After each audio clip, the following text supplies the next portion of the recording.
Hey there. It's my pleasure to introduce Dr. Gail for our pulmonary repertoire sleep medicine grand rounds. So Gail, by virtue of background, did a master's in public health at Tufts, and then went to University of Colorado for medical school, and then residency at University of New Mexico, where she did a chief year before coming to our fellowship program. Which she completed with, I can say, a focus in cystic fibrosis that included multiple fellowship level grants from the CF Foundation.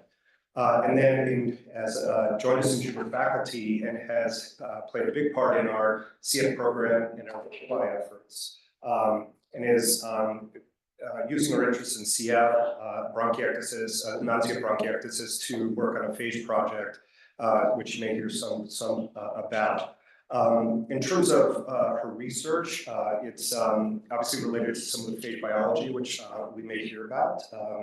And she has several grants, including a loan repayment program grant from the NIH, as well as optimistically some career development award grants that related to here about.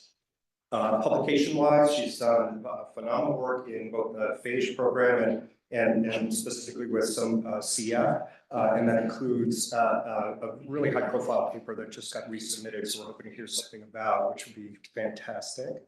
And today we're going to hear about the management of MDR infections and bronchiectasis. Thank you.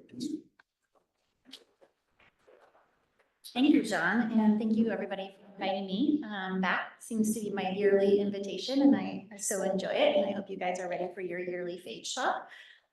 So this is management of MDR infections and bronchiectasis. It's a little bit different for me, so hopefully it won't be too repetitive, but towards the end you might see some familiar things, but I think it's good to reinforce some of the novel therapeutics. Here is how you get credit, and I have no financial disclosures. But the Yale University is like phage intellectual property to a company, and I was a co-investigator in the clinical trial sci-fi with phage therapy at Yale. So just a brief outline. We're going to review the basics of bronchiectasis here. So I think that's very important on how we manage and mitigate these MDR infections in bronchiectasis.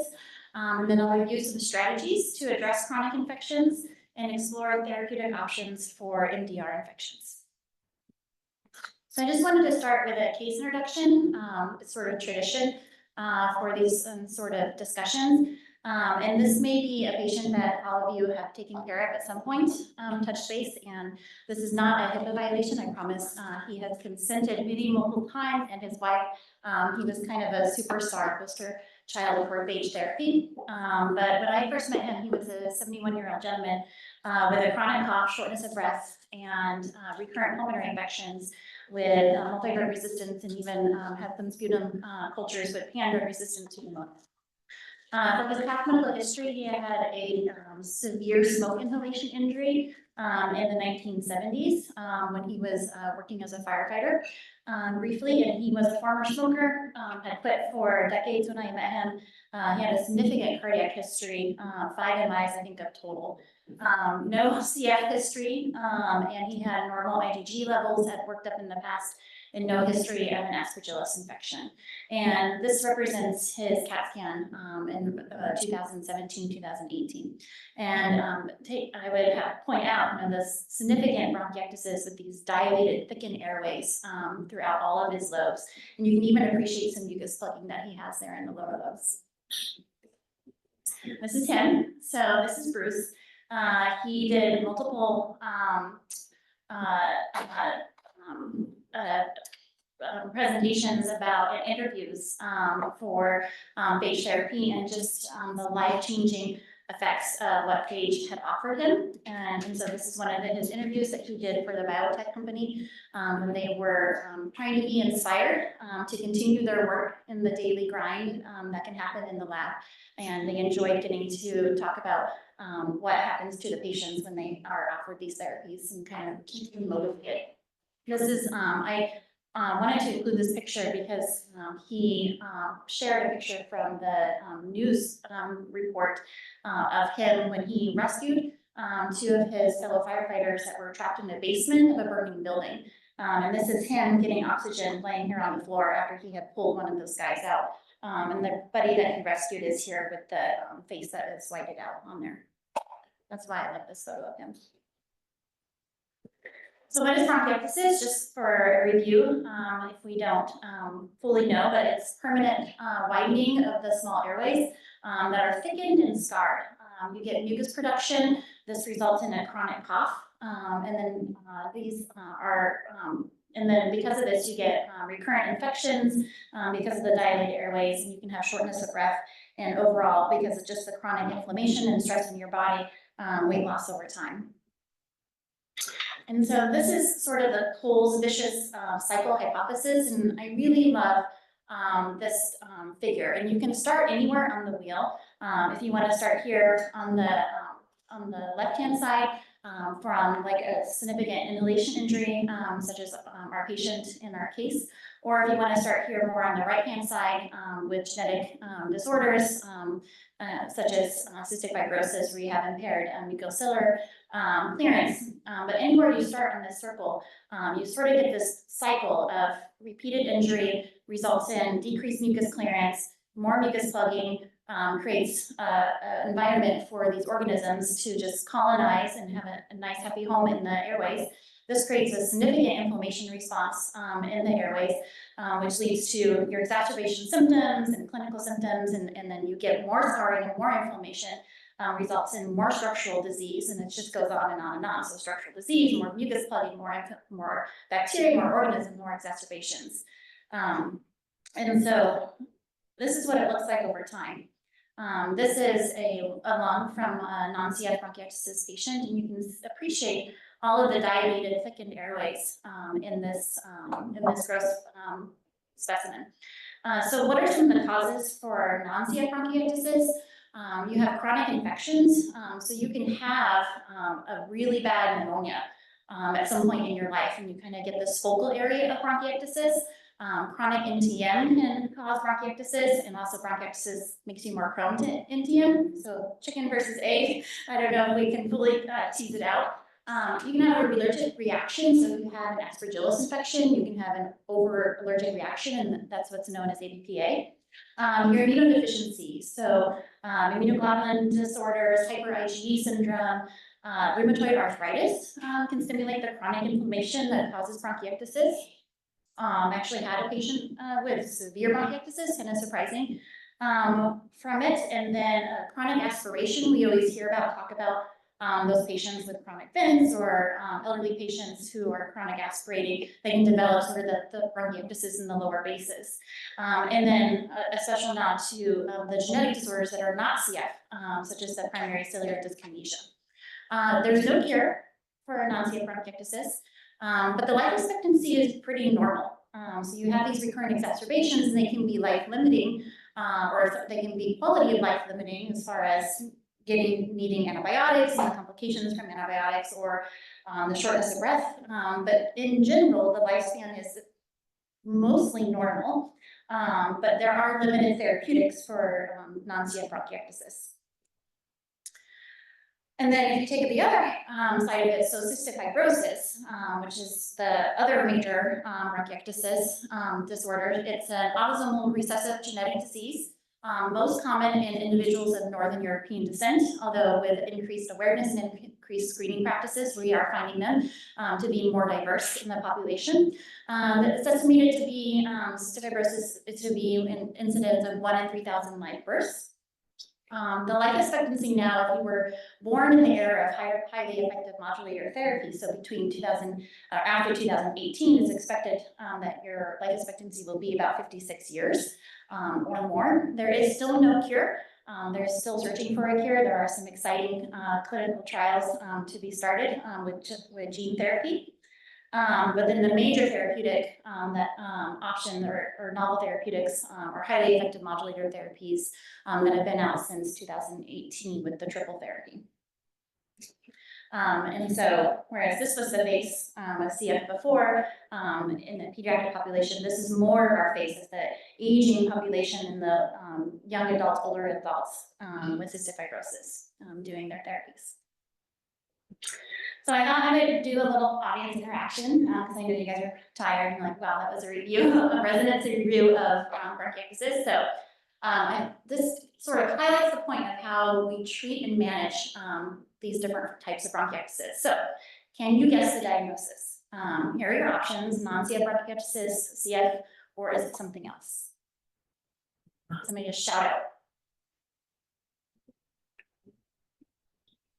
Non-CF bronchiectasis. Wow, you're good. Yeah, so this is a case of non-CF bronchiectasis. So this was somebody that was following in my clinic, and he actually has an IgG deficiency, which made him prone to chronic infections. And so he does get IVIG replacements, some of a little bit of aspiration as well. All right, how about this one? She was in the ICU at one point, so some of you may know. CF. This is CF, yeah. So this is a young woman with CF, sort of really complicated history. And this is a huge bleb. This was not a pneumothorax. It's a huge bleb part of her lung. So pretty striking. She received phage too. So got her out of the ICU. How about this one? We're good test takers, right? It's something else. So this is one of our clinic patients with PCD. So he does have these dilated airways here at the bases, but not as striking as some of the other ones. So why do I want you to guess for the diagnosis? Why does it matter when we think about how we manage bronchiectasis? So let's talk about bronchiectasis care and how they might differ for these different diagnoses. So the mainstay of bronchiectasis care is really effective airway clearance.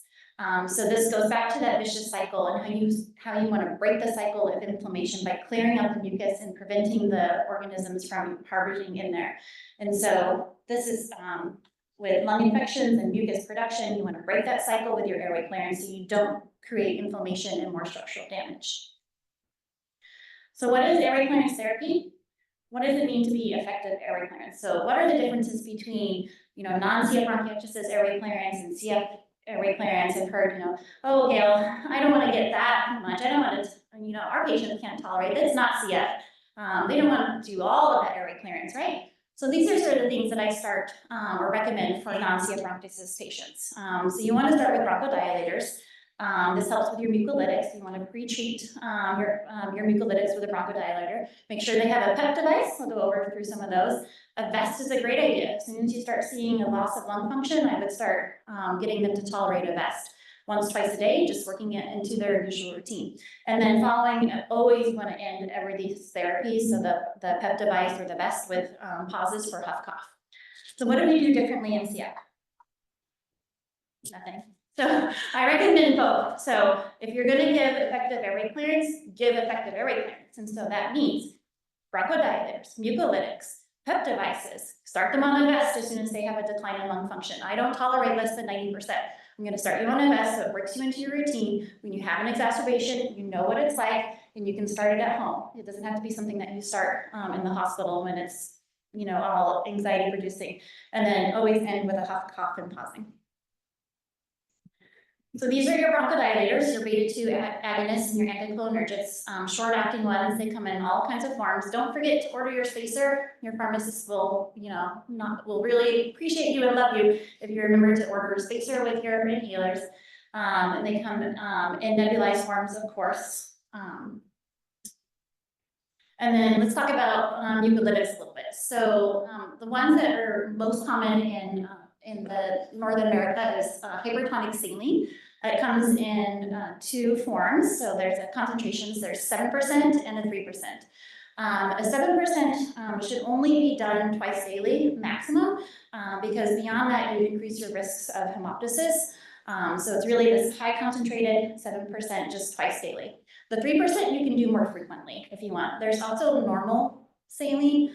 I don't know. I don't think it's effective. I think it's just wasting your time. So I really want to give these patients the benefit of getting the therapy. So if you're going to do it, do 7%, see if they tolerate it. If they have a bronchospasm or they've had a past reaction in the past, you're always going to pre-treat with a bronchodilator. But if you're worried about them or they're kind of older or they're more of an asthma overlap, then start with the 3%, make sure that they can tolerate it.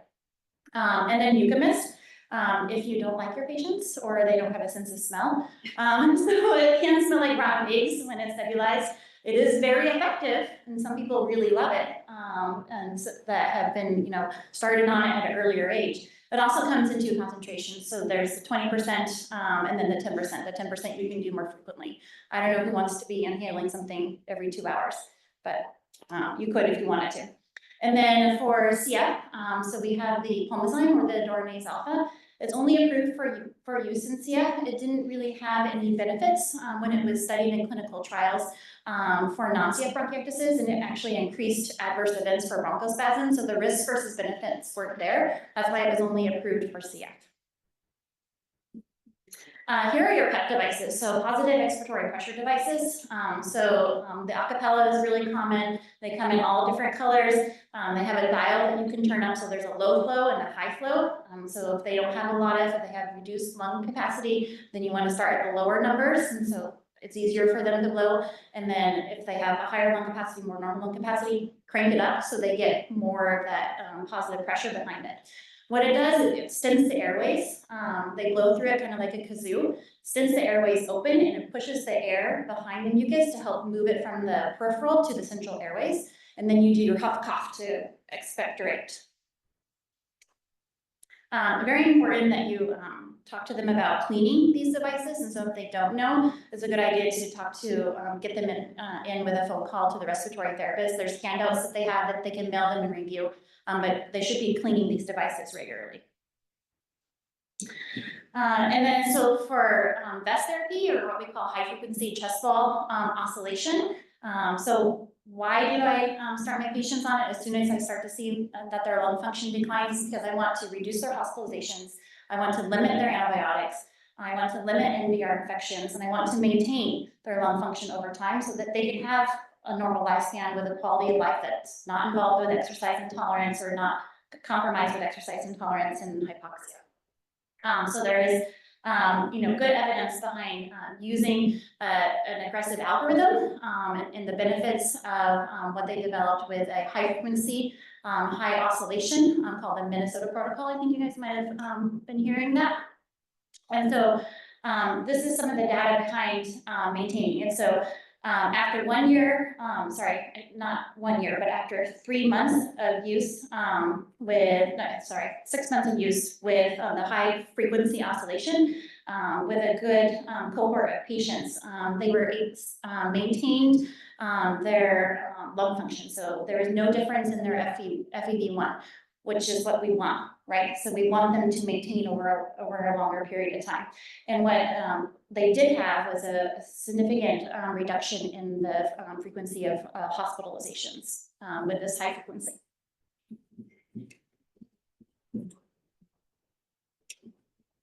So with high frequency oscillation, also known as the Minnesota protocol. So that's approved for mucus clearance in CF, but also non-CF bronchiectasis. There are a couple of vests that you can program with the Minnesota protocol. Not all vests are created equal. So not all of them can be programmed to these settings.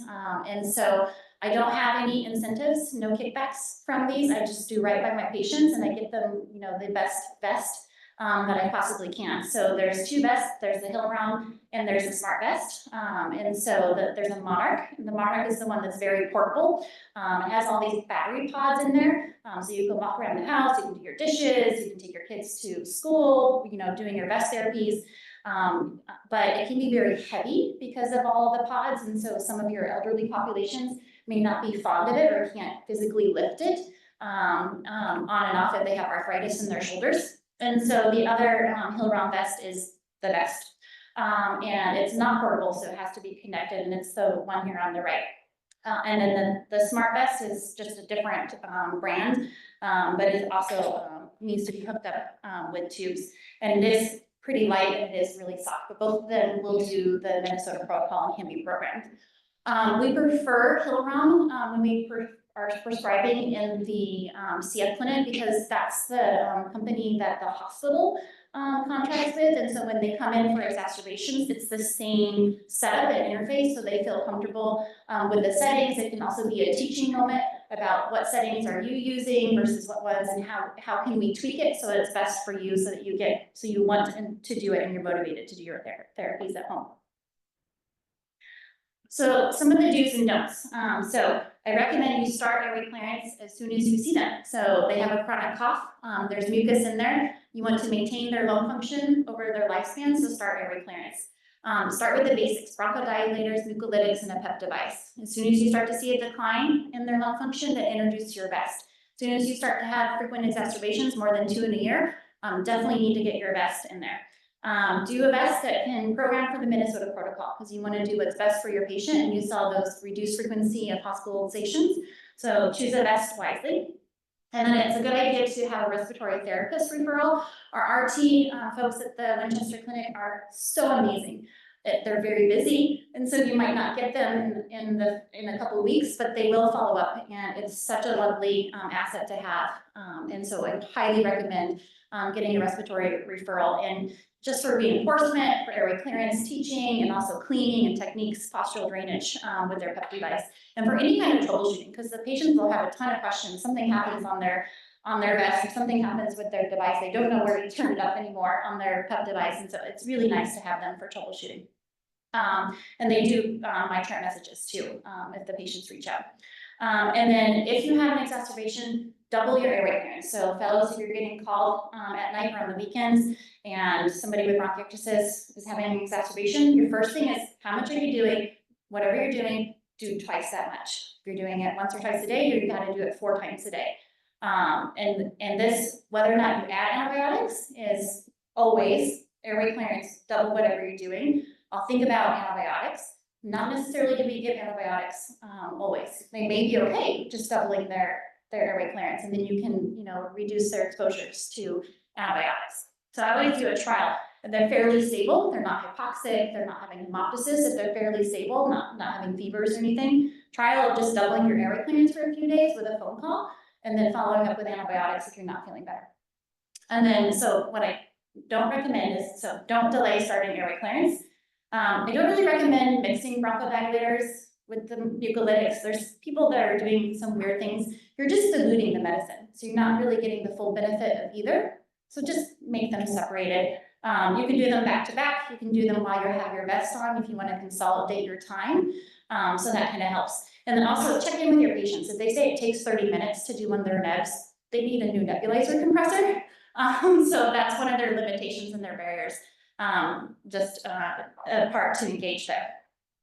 Using mucolytics without some sort of mechanical thing to follow up on is not recommended or pointless. So you're going to thin all that mucus, and then it's just going to pool and percolate in there.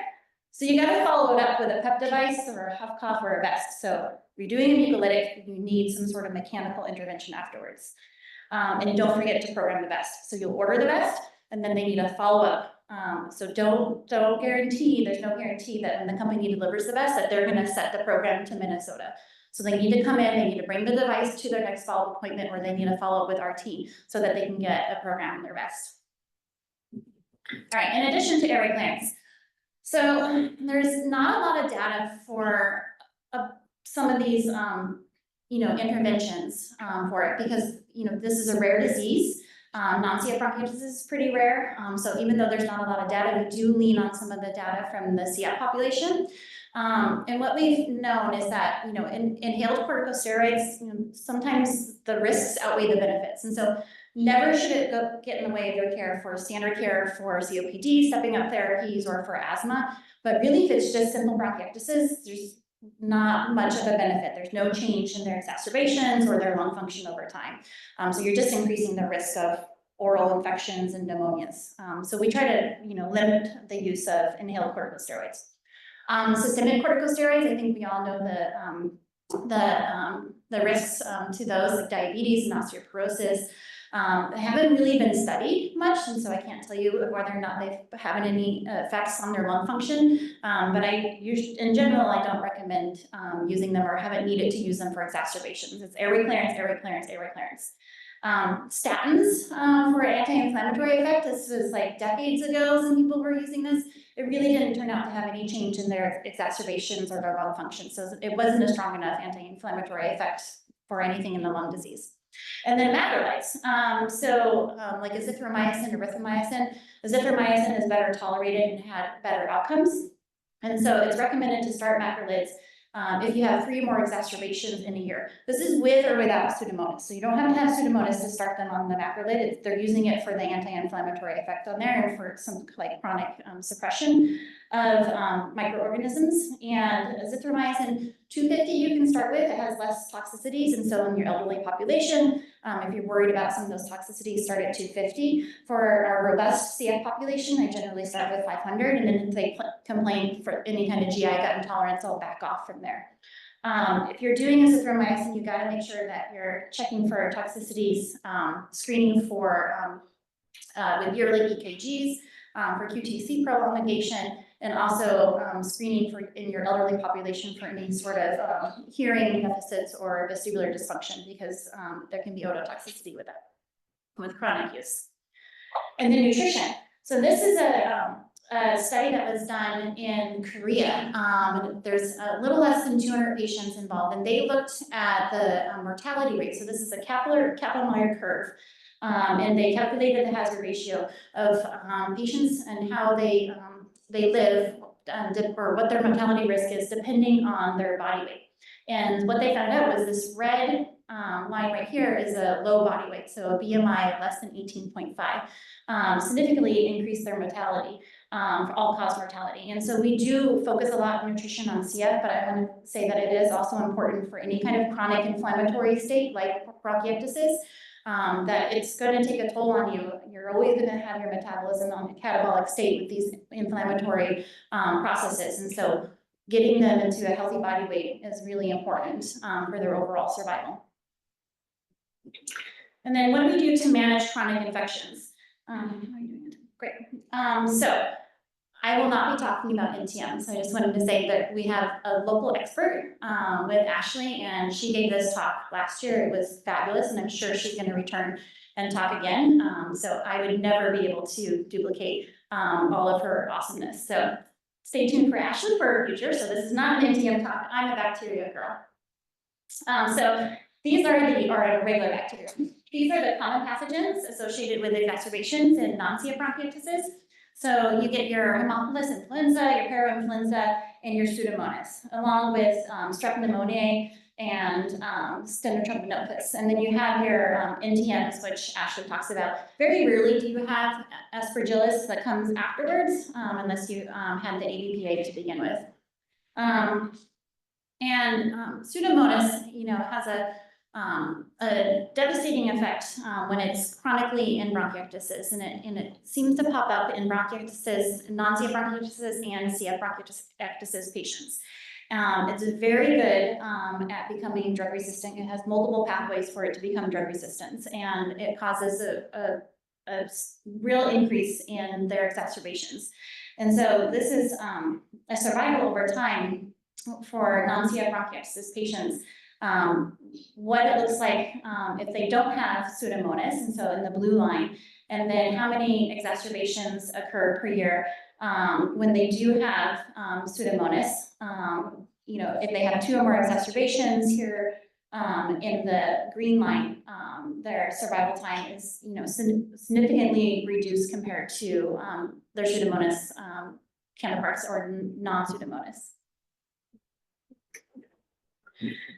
This is from the same study, looking at the decline of their lung function over time. So with a chronic infection of Pseudomonas, over time, your average FEV1 was 57.9, versus if you did not have Pseudomonas, you maintained lung function over time, and it was more 77.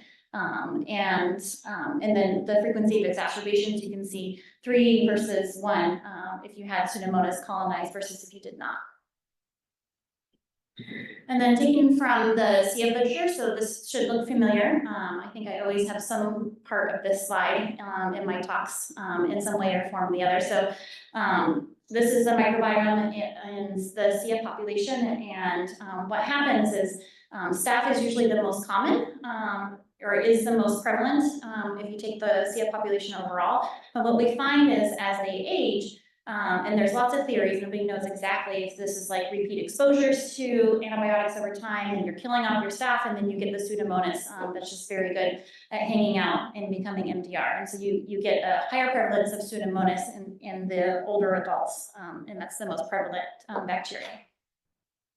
And so, as you can guess, the same sort of devastating effects on the lung function occurs when you have Pseudomonas. And so PI is pancreatic insufficiency, and they were looking at the combination of having pancreatic sufficient or pancreatic insufficiency in CF, and how that also affects your chronic Pseudomonas. And but even if you're pancreatic sufficient or pancreatic insufficient, if you have chronic Pseudomonas, your lung function is reduced compared to the counterparts if you did not have Pseudomonas. So Pseudomonas eradication. So there is, per BTS guidelines, recommendations for attempt at eradication, both for non-CF bronchiectasis, and then the CF Foundation has guidelines to attempt to eradicate it in cystic fibrosis. And so what's recommended is when you have that first culture of Pseudomonas, but sometimes these folks with non-CF bronchiectasis, they don't culture out Pseudomonas every time. And so there is caveats in there. There's a lot of like gray area. If they only culture it intermittently and they're really stable, their lung function is over 90, then maybe you can wait and see if they reculture it in 3 months. But if it's recurrent culture, or you can decide to be really aggressive and it's their first culture that's positive and they have a decline in their lung function, usually it's 90 and now it's 85. To go ahead and try and attempt an eradication. And it does become effective, so it does increase the time for them to have their first recurrence. Some patients didn't have another recurrence increase for another 10 to 20 months, and somewhat of the range. And so the first line recommendation for non-CF bronchiectasis is just ciprofloxacin for 2 weeks. And so even if they're stable, just give them this. If you see that Pseudomonas pop up in their culture, just try to get it out of there before it, can really take up shock. And then second line therapy is if you want to be, pretty aggressive with it, is like an anti-pseudomonal beta-lactam, and then IV aminoglycosides, so like a tobramycin, so like a ceftaz tobramycin, 14 days. So obviously you'd have to be in the hospital for this. So if you have an engaged party, I guess not obviously if you wanted to get them at PICC line where they had a port, but probably mostly performed in the hospital. And then you would do 2 weeks of that, and you would follow it with 3 months of inhaled tobramycin or colistin. So kind of a more prolonged course, but people have been using this. There's not a lot of data one way that one is significantly better than the other. These are very small trials because non-CF bronchiectasis is somewhat of a rare disease. So these are sort of just like best recommended practices or guidelines that have worked in small small trials or case reports. For CF, some of the recommendations are more robust, and so they kind of narrow it to just one recommended therapy, which is doing inhaled tobramycin for a month. Plus or minus adding the ciprofloxacin along with it. And they recommend eradicating it on that first culture that you see. And then for acute exacerbation, so what do you do with your patient that comes in? Acute exacerbation, so this is change in their symptoms, and so exacerbation is shortness of breath, increased cough, fatigue, fever, chills, loss of appetite. These are the symptoms of an exacerbation. It's not I have the sniffles and I was around my child or my grandson, the first little sniffle. No, this is like a true exacerbation. So you want to narrow your antibiotics to a recent sputum culture. You may not be seeing these patients more than once or twice a year. So you can start broad or do your best guess. Do it on Benton, that's all right for a few days, but make them bring a sputum culture in so that you can be more directive with your therapies. Duration of therapies, it's all over the place. There's, the standard is still 14 days. Now we know from, the ID guidelines that shorter and shorter courses are recommended and just as effective. And so it seems to be, when I was looking at the research, that definitely more than 7 days is recommended, because if you did 7 days or less, 5 to 7 days, you had recurrent exacerbations more frequently. So sort of like a failure of your treatment. So you want to do greater than 7. 14 days you would be with the guidelines, and then rarely ever for non-CF bronchiectasis did you ever see a 21-day. That's pretty rare. It just needs more studies, so we don't really know what to do with the duration. For IV, so if they're sick enough to be in the hospital, it's 14 days of IV therapies, depending on what their sputum cultures are bringing. So start broad, you can do a Zosyn or Zeptaz, and then narrow, depending on your cultures. And then for CF is when we get into the STOP2 trials. And so I know that the fellows will know this, the STOP2 trial. What marker are you looking for an early responder? Huh? CRP, yeah. So you want to get that CRP, and you want to get it on what day? Yeah, so you want to make sure that they respond.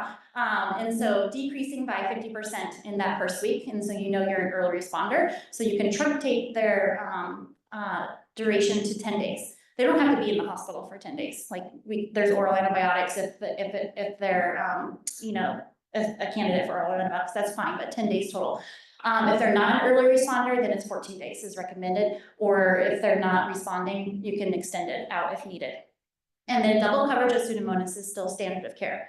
So I know there's been some back and forth on whether or not we still cover for Pseudomonas, but it's still the standard of care recommended by the foundation.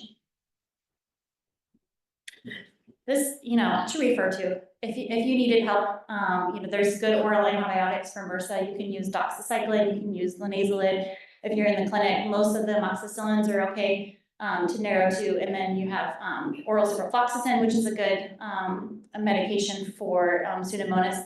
And then you can have combination therapies with inhaled tobramycin and colistins or inceptazidine. When you're hospitalized in general for the CF patients, we stop their inhaled antibiotics just to limit the toxicities of them and double, and we, utilize the IV therapies more often. Just you would never want to continue their inhaled tobramycin and give them IV tobramycin, just for form.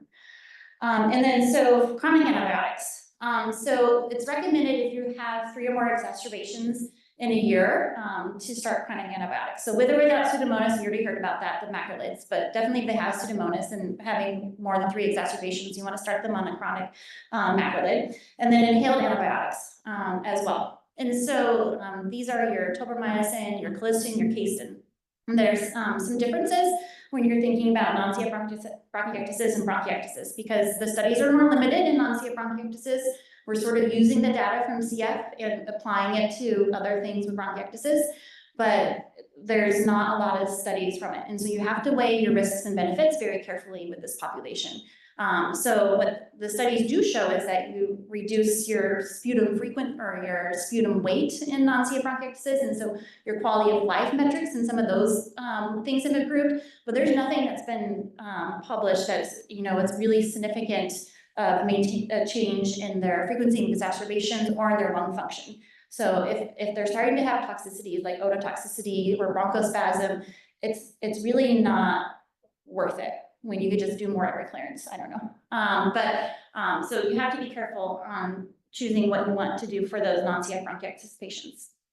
When you think about the pros and cons, so tobramycin, generally well tolerated, and it does reduce the frequency of exacerbations. There's a level you can monitor, so you can get a random level. I often do in anybody who has CKD to make sure that I'm not driving more nephrotoxicity or putting them at risk for ototoxicity.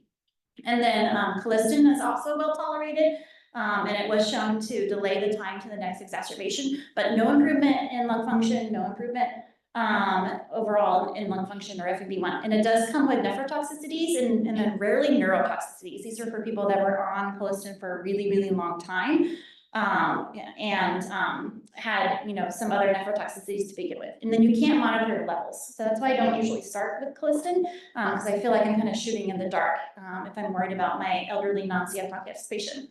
And then there's casein or Astrium. And so we can't use it in non-CF bronchiectasis. There's been no quality of life improvements, and so it didn't change their sputum, it didn't make them feel better. And then they had higher risks of adverse effects like bronchospasm. So we don't use it in non-CF bronchiectasis. There are benefits that are seen in the CF population, so you will see it used there. but not in the non-CF bronchiectasis. Cycling antibiotics. So this is sort of, guideline recommendations. There's not strong evidence for it. There was, people that did this a lot in the past, and the VTS guidelines, say you can consider it if there's more than 5 exacerbations in the year, but there's very limited data on it. It does improve sputum purulence. Putting somebody on a month long of antibiotics would improve their purulence, and it did decrease exacerbations, but it doesn't improve their lung function.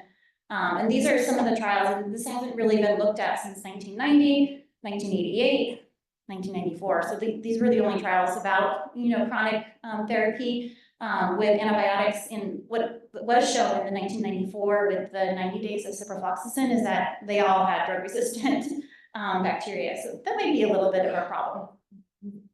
And it's a really big problem, actually, now that we've learned.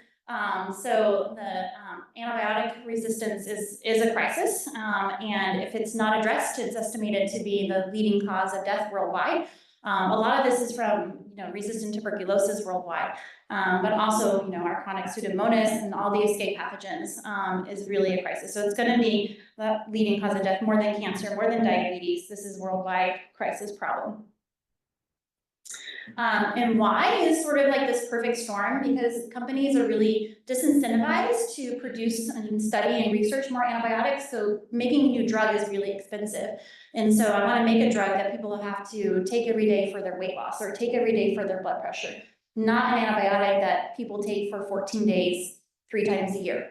And so the incentives to produce more antibiotics is really not there. And so as companies got smart and pharmaceuticals got smart, and we got a lot of blood pressure problems and hypertension and diabetes, they are making other medications and they are not focusing on antibiotics at all. And this has been sort of at the same time that we've had a crisis of antimicrobial resistance increasing. So we have this antibiotic void that we haven't had a new class of antibiotics since before I was born, or around the time before many of you were born.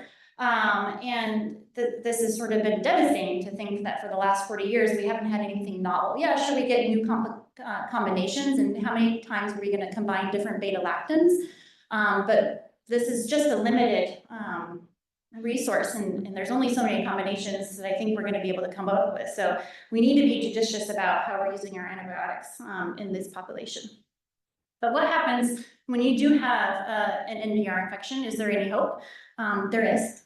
But it's limited, but there's some work going into it, some really exciting work. So inhaled nitric oxide, there are some clinical trials that were completed with INO, phase 1 and phase 2 clinical trials. Currently the enrollments are closed, but they were using inhaled NO for chronic fungal lung infections in CF. Also using it for NTM, Mycobacterium, with some good results, and then studying it for just generalized all kind of bacteria.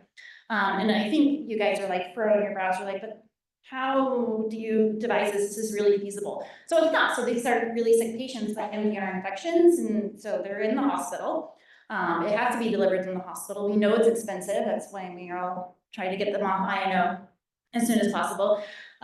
What is it doing? So it's the main part of the antimicrobial effect is that it's creating these reactive nitrogen species, and it's inhibiting the iron metabolism. So it's oxidizing and reducing that iron that bacteria need to live on, and so that's why it's an antimicrobial. It's a pretty high dose. I don't know, I've never used an NO of 160, so I'm not sure how that does on their blood pressure, but something to think about. And then it's frequently dosed. So it's 30 minutes, but every 3.5 to 15 minutes. And so with this high dose, you're limited on the duration you can do it, because you're going to give them methemoglobin with that high of a dose. So those are some of the limitations with the early studies about safety. And why I think that we haven't had any new ones, any clinical trials progress after phase 2. And it didn't achieve eradication. It did decrease sputum density or Pseudomonas density and Mycobacterium, density, but it didn't eradicate anything. How many days did they do it? They did it for 7 days, I believe. And then the gallium. There's some exciting research on giving systemic gallium. So these are IV medication. Again, gallium, sort of disrupts it. It's a mimic to the iron, so the bacteria take it up, but then they can't reduce it, and so they can't do anything with it.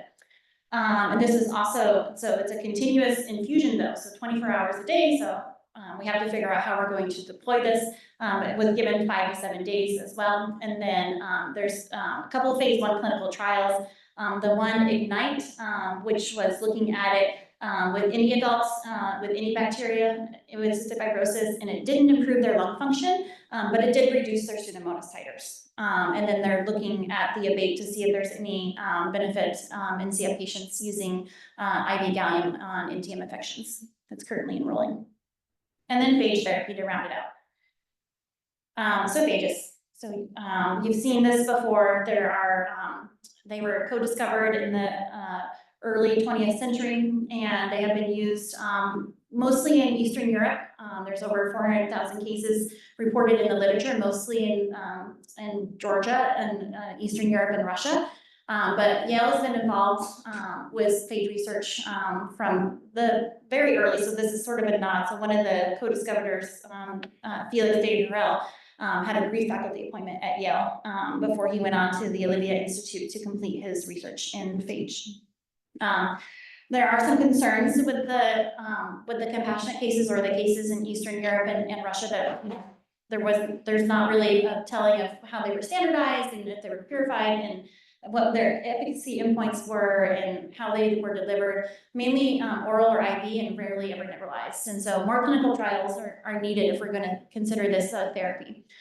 This is the phage center therapy at Yale. So these are our, John and I, our counterparts over at the other campus. So this is Paul Turner here on the right, and then Ben Chan on the left. And they are just wonderful, fabulous, smart people that have taken a kindness of using lytic phage therapy for cases of MDR infections. And so lytic phages are phages that, they don't incorporate into the genome of the bacteria. They just have a target on the bacteria, they insert, and then they reproduce, and they overwhelm the cell, and then they explode the cell, and that's how they kill it.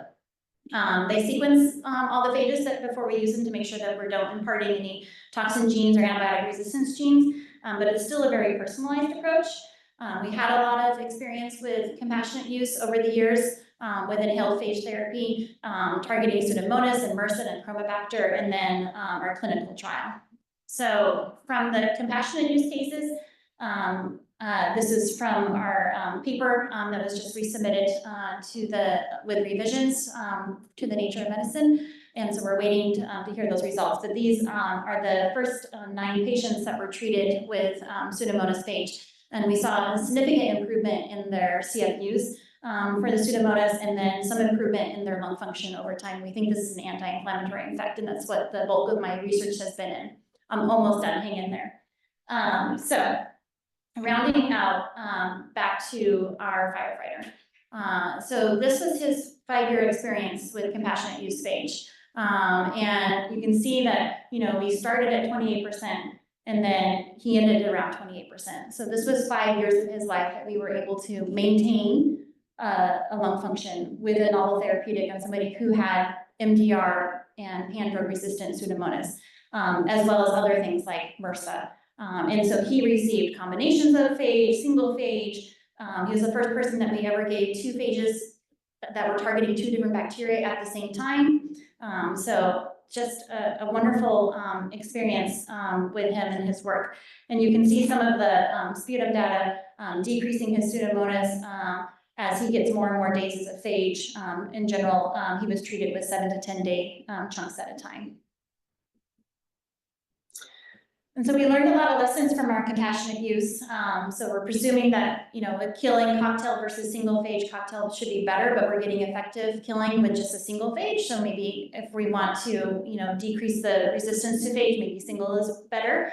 But we do know that bacteria evolve resistance, and then we prefer to do sort of a topical effect. So what that means in the lungs is nebulized to sort of delay that immune response in case there's going to be neutralizing antibodies to these viruses, because you would think you're, concentrating a virus in your body's going to see it and develop antibody to it.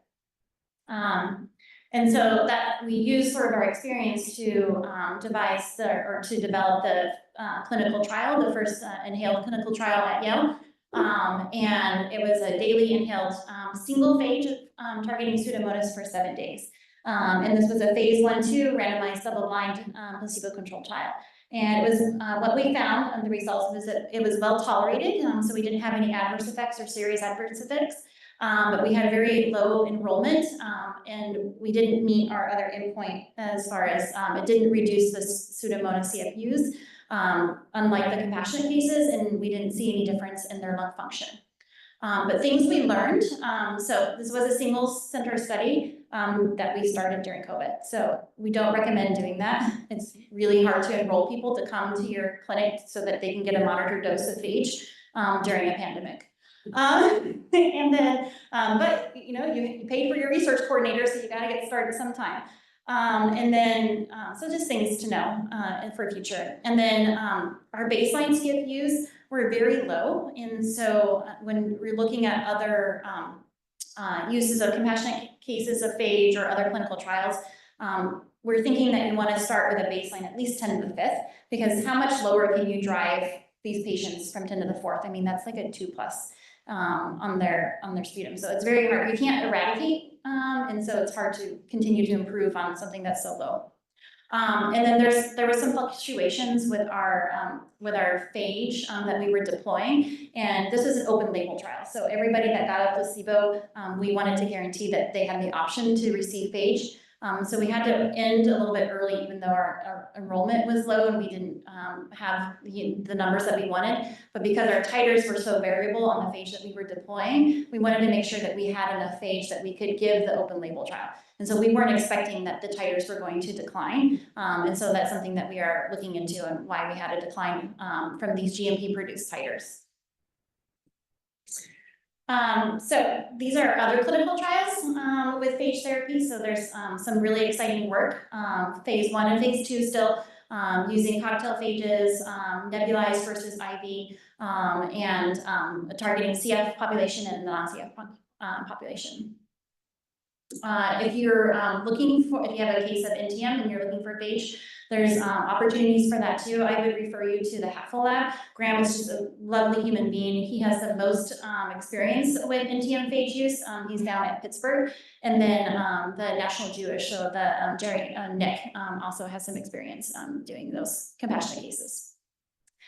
This is our program and everybody that's involved at the Yale Phage Center. And then for time, I just want to make sure I save time for questions. That I just want to thank everybody, especially our volunteers, our compassionate case, our firefighter up there, who I will never forget, and I'll be working on his sputums for forever, probably.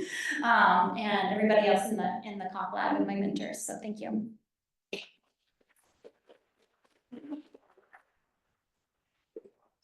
Fantastic. Any questions? Yeah, please. Could ask you. This.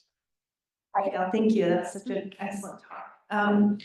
One question that I was thinking about was, in a lot of infections, we don't think necessarily about eradicating an organism, almost hands down, maybe except with this as an exception, but it seemed like with phage therapy that you're really gaming towards a control low rate, and is that sort of shifting how we think about antibiotic use as well? Overall treatment therapy? Yeah. That's an excellent question. So I don't think I have to repeat because she used the microphone, right?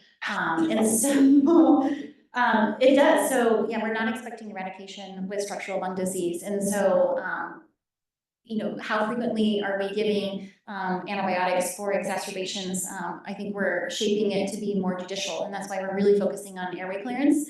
And then for those true exacerbations, when you have, fevers and other signs of decline in lung function, then following up with antibiotics. But my hope for phage, if it was a perfect world, is it would be something that could be chronically used instead of using an inhaled tobramycin. So when you have those frequent exacerbations and you have the Pseudomonas in your culture, then instead of starting a toxic medication like tobramycin, then you can take phage, and that's better tolerated, and then you won't have the exacerbations and it limits your exposure to antibiotics and MDR, and the world is all better and it's their utopia, right? Great, and then a lot of people have asked about the AFO vest as a portable vest option. Do you mind commenting on that? The AFO vest, so it is portable, but it isn't programmed to the settings for the Minnesota. So I try to give the best to my patients, so that's why I don't generally use those.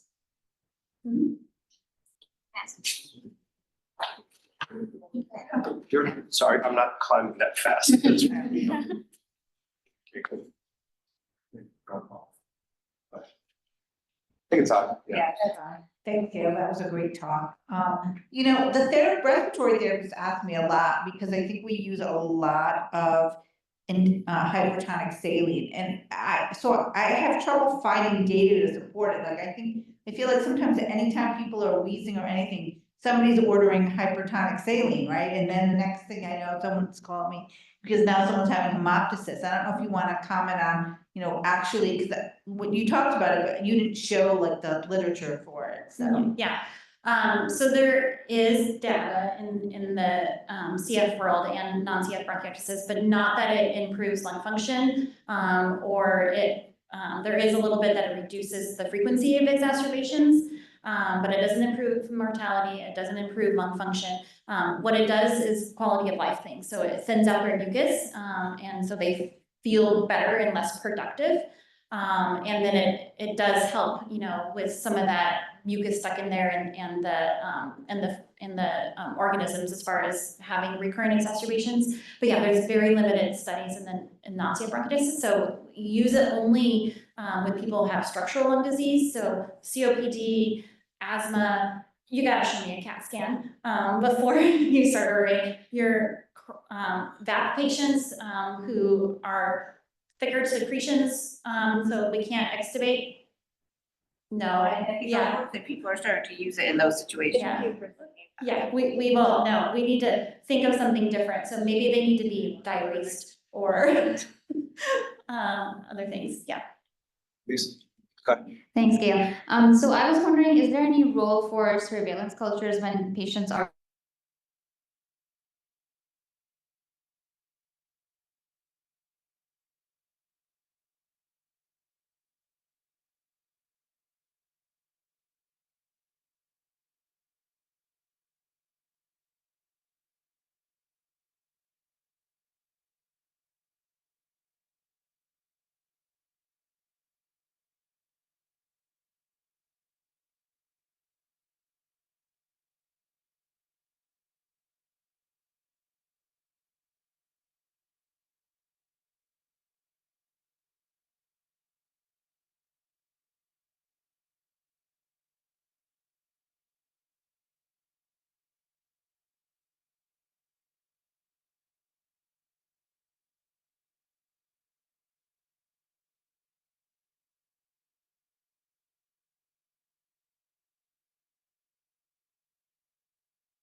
Are they missing out? Great question. Hypertonic is the midodrine of ICU. You use it? I don't know what the hell to do. Don't even get started on Midodrine, but yeah, thank you for.